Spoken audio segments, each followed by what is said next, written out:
Commander Nari felt her heart freeze the moment the scan finished. What she saw wasn't just unexpected, it was terrifying. It was not a ship. It was a warning in steel. Fleet Commander Nari sat on the command chair of the Confederations. Pride the bright harmony. She had flown this ship through asteroid storms, past black holes, and even survived the Battle of Kithan's Rift. She thought she had seen everything space could throw at her, but nothing prepared her for the thing.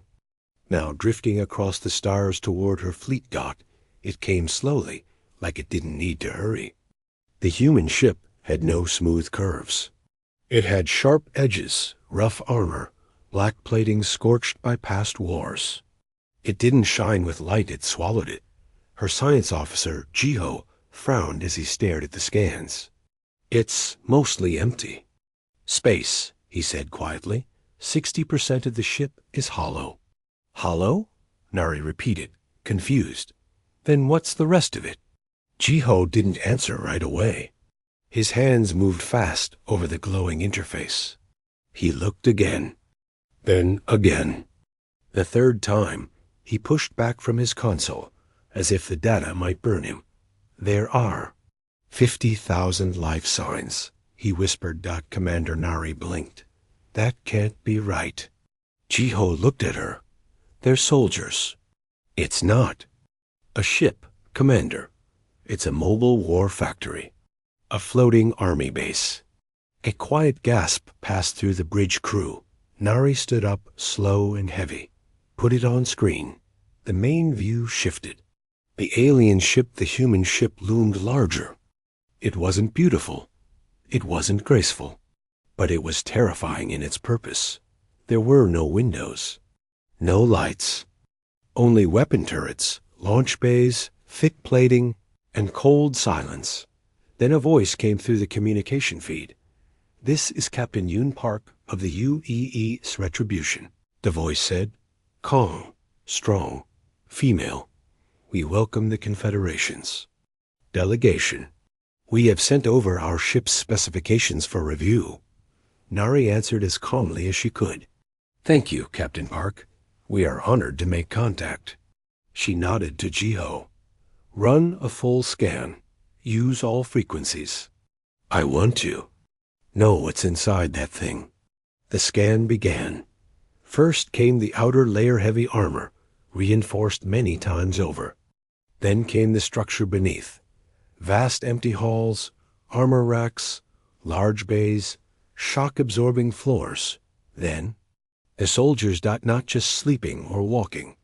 Training, moving, preparing. Some were in battlesuits. Others stood inside large drop pods. There were mobile tanks, drones, war mechs, even small starfighters parked inside its belly. The ship was not just a carrier, it was a spearhead. Ready to punch through any star system it faced. Jiho's voice was quiet now. Commander, I think this ship was built for planetary invasion. It can land soldiers faster than any transport system we've ever seen. It has drop pods that launch like bullets. Nari stared at the data. She felt her mouth go dry. And what are those? She asked, pointing at one blinking section. Detention cells, Jiho replied. For prisoners. Hundreds of them. She looked back at the screen, where the ship slowly turned to face them. It looked like a creature waiting. To pounce. Captain Yoon Park's voice came through again. We understand this meeting was arranged to begin diplomatic contact, she said. And also to share military capabilities, Nari paused. Yes, we have shown you the Bright Harmony, our most advanced cruiser. Thank you, Park said. Then I trust our demonstration is complete. Nari tried to keep her voice even. Captain Park, is this your most advanced ship? Park was silent for a moment. Then she answered. No, she said. This is just one of our forward carriers. The UES Retribution is 30 years old. It's scheduled to be replaced next. Cycle. The bridge went quiet. Nari's knees almost gave out. This is not your best ship? She asked. No, Park replied. It's old. Slow. Our newer class is twice as fast, stronger, and carries 90,000 soldiers. A long pause followed. Then Nari said quietly, Why bring this one then? Because. Park replied, We wanted to be polite. Nari's mind raced. If this was their idea of polite, what did angry look like? Commander, Geo said suddenly, the scans just picked up something else. There's a device inside their ship. We're not sure what it is, but it's powering their shield network, weapons, engines, and jump system. All from one core? She asked. Yes, it's not fusion, not antimatter. It's something else entirely. A kind of controlled singularity? Maybe even zero-point energy. We don't know. And then Jiho whispered the final blow.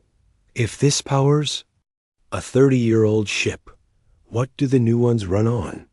Nari knew then that the Confederation had made a terrible mistake. They had assumed humans were young, weak, curious. They weren't. They were ready, built for war. And patient Captain Park's voice came back again, softer this time. We do not seek war, Commander. But if war comes to us, we answer. There was a pause. Then she added, and we make sure it never comes again.